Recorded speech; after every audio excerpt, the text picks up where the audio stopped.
Hi, my name is Justin Winters, and I'm in your professional communications class, and this is my speech. This is my brother Jake. He's my audience member, and he will be listening to it. All right. Okay, my speech is on performance-enhancing drugs in Major League Baseball. Performance-enhancing drugs, or PEDs, have been around for some time in professional sports. The one sport that seems to be the center of attention when it comes to PEDs is baseball, and of course, the problems and issues arise in Major League Baseball. This speech focuses on the few aspects of PEDs, starting with a description of what PEDs are and which drugs are specifically in Major League Baseball, a brief look into the recent history of PEDs in the MLB, and where the MLB is now on this issue. There have been many situations that have arisen in the past involving this issue, whether it be records being broken or whether or not someone has tested positive. Also, many have argued on what the punishment should be if caught, and if these punishments are too strict or not too harsh enough. All in all, this speech will touch on PEDs in the MLB and explain where they stand at this moment in time. Okay. My first subject are what are PEDs. PEDs are performance-enhancing drugs.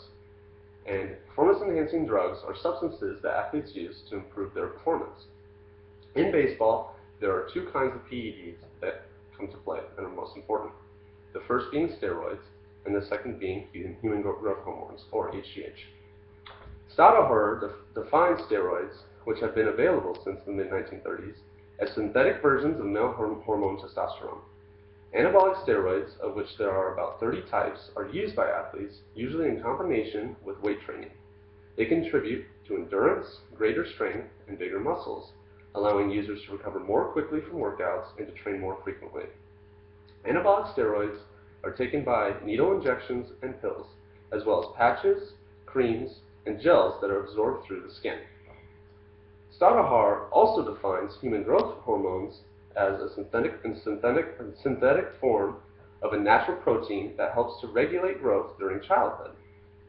Similar to steroids, growth hormones can lead to increased lean muscle mass and strength. It is used medically to treat growth abnormalities such as dwarfism in children and muscle wasting disease in hormone-deficient individuals. It is also used by athletes to increase body tissue and strengthen joints so that they can hold muscle mass.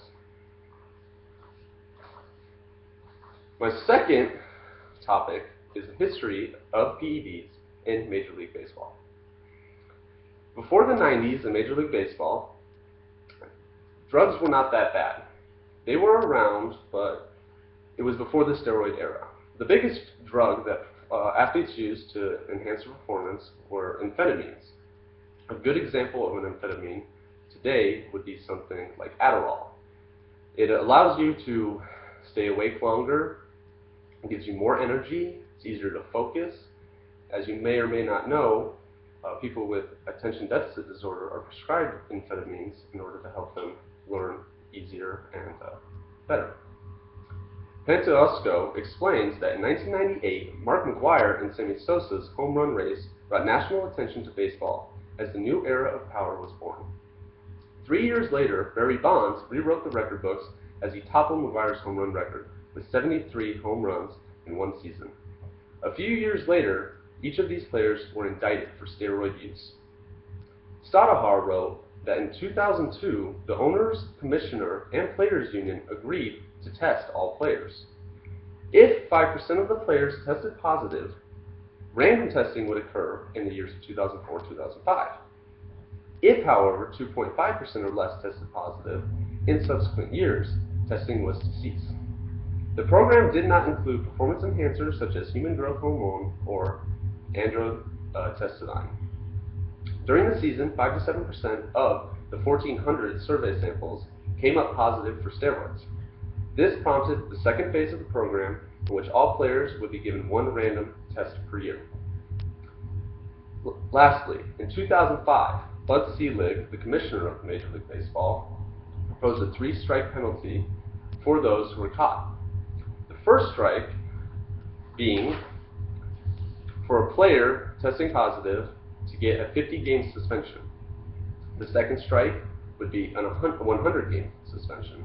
And finally, if caught a third time, a lifetime ban from Major League Baseball. My third topic of this speech is performance-enhancing drugs in Major League Baseball today. Leach wrote that when it comes to steroids, we're not living in the late 90s anymore. For the last 15 years, baseball has been gripped by a kind of steroid fever in which the league has led a moralistic but self-destructive crusade against those damn dirty drugs and those damn dirty users. The most recent scandal that has come up in Major League Baseball was the biogenesis scandal. Leach also reported on this, saying that Major League Baseball suspended 19 players for up to 100 games based on their connection to biogenesis, a wellness clinic in Miami, Florida, and a supposed PED peddler. There were two baseball players, that were singled out more than the other, and those two were Alex Rodriguez and Ryan Braun. The reason why these two were singled out more than the others is because of their ability on the field as well as the money they make. In conclusion, performance-enhancing drugs have left a scar on the face of Major League Baseball.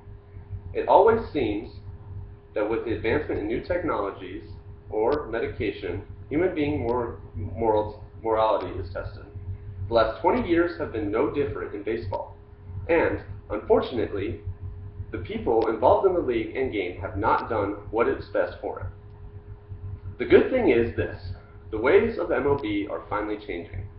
The players, the owners, the league, and the fans all want to clean this beautiful game up, and so the culture is shifting.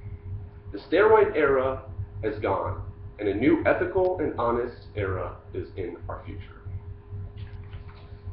That is my speech on steroids, PEDs in Major League Baseball.